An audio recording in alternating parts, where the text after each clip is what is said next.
Assalamualaikum warahmatullahi wabarakatuh. Selamat pagi anak-anak. Semoga anak-anak semua tetap sehat dan semangat ya nak ya. Baiklah, pada pertemuan kali ini kita akan membahas tentang permintaan, penawaran, dan harga pasar atau harga keseimbangan. Pun tujuan pembelajaran kita kali ini adalah diharapkan Ananda dapat memahami konsep permintaan, penawaran, dan harga keseimbangan. Manusia dikenal sebagai makhluk ekonomi atau Homo economicus, yang artinya manusia selalu berusaha untuk memenuhi kebutuhan hidupnya serta mempertahankan kehidupannya. Salah satu caranya adalah dengan melakukan transaksi jual beli. Dalam proses jual beli, kita akan dihadapkan pada konsep permintaan, penawaran, dan harga keseimbangan, di mana kesemuanya itu akan saling mempengaruhi satu sama lain. Pernahkah kamu mengamati fenomena menarik berkaitan dengan harga sembako menjelang hari raya? Ya, ketika menjelang hari raya, harga-harga sembako melonjak tinggi. Tahukah kamu mengapa bisa terjadi demikian?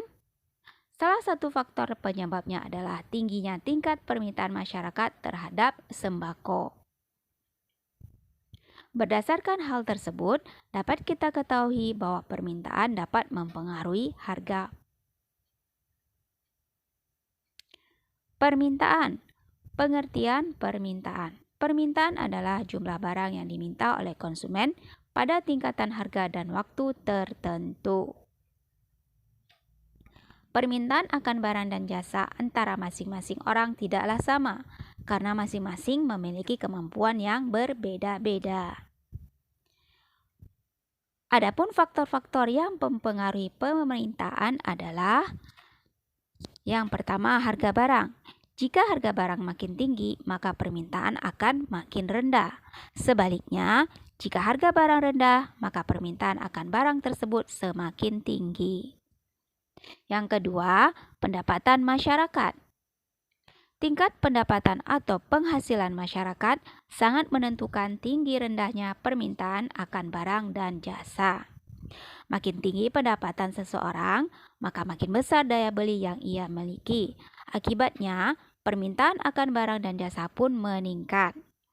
Sebaliknya, orang yang berpenghasilan rendah, daya belinya pun rendah. Akibatnya, permintaan terhadap barang dan jasa menurun. Yang ketiga, selera masyarakat. Tinggi rendahnya selera masyarakat terhadap suatu barang akan berpengaruh terhadap permintaan barang tersebut. Jika selera masyarakat meningkat, maka permintaan pun meningkat pula. Demikian sebaliknya. Selera masyarakat sering disebut sebagai mode. Yang keempat, kualitas barang. Pada umumnya, orang menghendaki barang yang berkualitas baik. Semakin tinggi kualitas suatu barang, maka permintaan orang untuk dapat memiliki barang tersebut semakin besar.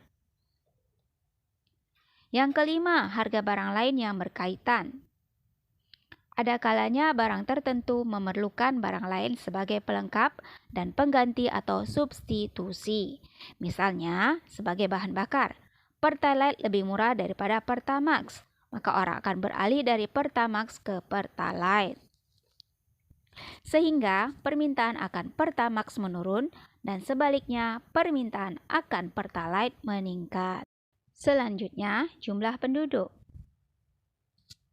Semakin besar jumlah penduduk, maka permintaan terhadap suatu barang dan jasa akan meningkat pula. Misalnya, keluarga yang semula hanya terdiri dari suami istri, kemudian memiliki anak, maka kebutuhan akan bahan pangan pun mengalami peningkatan. Ramalan masa depan. Misalnya, pada saat pemerintah mengumumkan akan terjadi kenaikan harga BBM, maka sebelum hari penetapan kenaikan tersebut, masyarakat berbondong-bondong membeli BBM hingga terjadi antrian yang sangat panjang.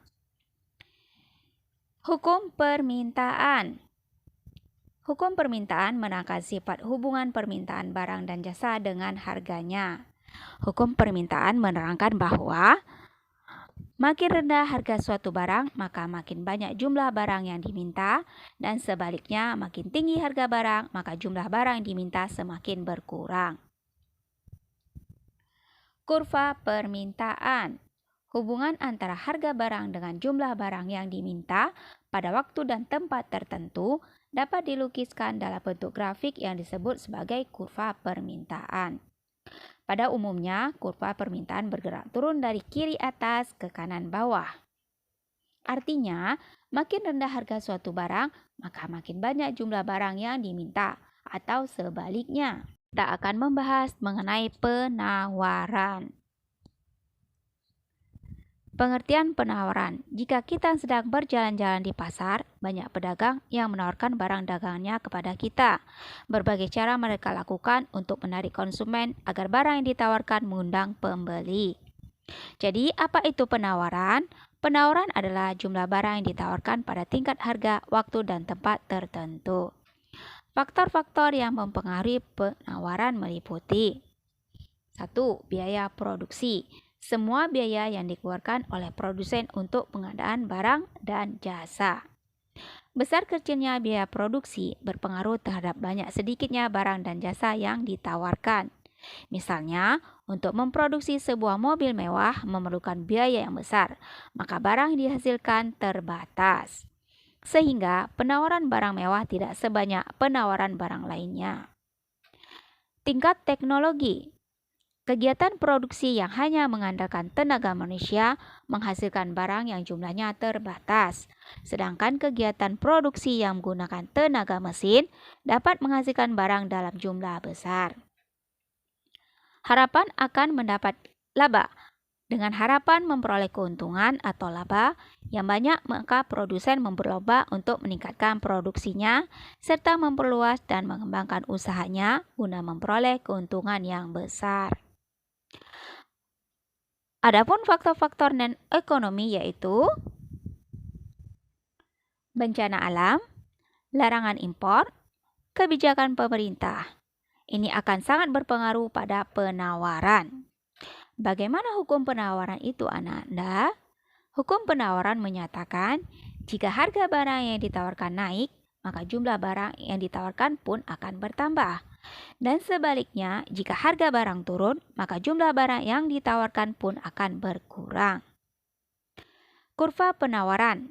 Hubungan antara harga barang dengan jumlah barang yang ditawarkan pada waktu dan tempat tertentu dapat dilukiskan dalam bentuk grafik yang disebut dengan kurva penawaran. Pada umumnya, kurva penawaran bergerak naik dari kiri bawah ke kanan atas. Kondisi tersebut menandakan bahwa semakin tinggi harga suatu barang, maka makin banyak jumlah barang yang ditawarkan. Baiklah, selanjutnya kita masuk tentang harga pasar atau harga keseimbangan. Perhatikan baik-baik jika ibu sedang berbelanja di pasar tradisional. Apa yang dilakukan ibu saat membeli suatu barang? Mengapa harga barang-barang di pasar tradisional bisa beraneka ragam meskipun kualitasnya sama? Berbelanja di pasar tradisional memerlukan keahlian tersendiri, khususnya dalam hal melakukan tawar-menawar. Hal ini dikarenakan di pasar tradisional, pembeli memiliki kesempatan dalam menentukan harga suatu barang melalui proses tawar-menawar secara langsung dengan penjual. Dari proses tawar-menawar tersebut, nampak adanya kesepakatan di mana pembeli berusaha meningkatkan harga tawaran dan penjual berusaha menurunkan harga dari tawaran semula. Sehingga akhirnya ditemukan titik temu harga tertentu sebagai hasil kesepakatan penjual dan pembeli. Harga yang disepakati itulah yang disebut sebagai harga keseimbangan. Jadi, pengertian harga keseimbangan adalah harga kesepakatan antara penjual dan pembeli yang tercipta melalui proses tawar-menawar. Demikianlah penjelasan Zah mengenai materi kita hari ini, yaitu tentang permintaan, penawaran, dan harga keseimbangan atau harga pasar. Sebagai tugas, silahkan Ananda menulis semua materi yang Zah terangkan ini ke dalam buku catatan IPS. Syukron, Assalamualaikum warahmatullahi wabarakatuh.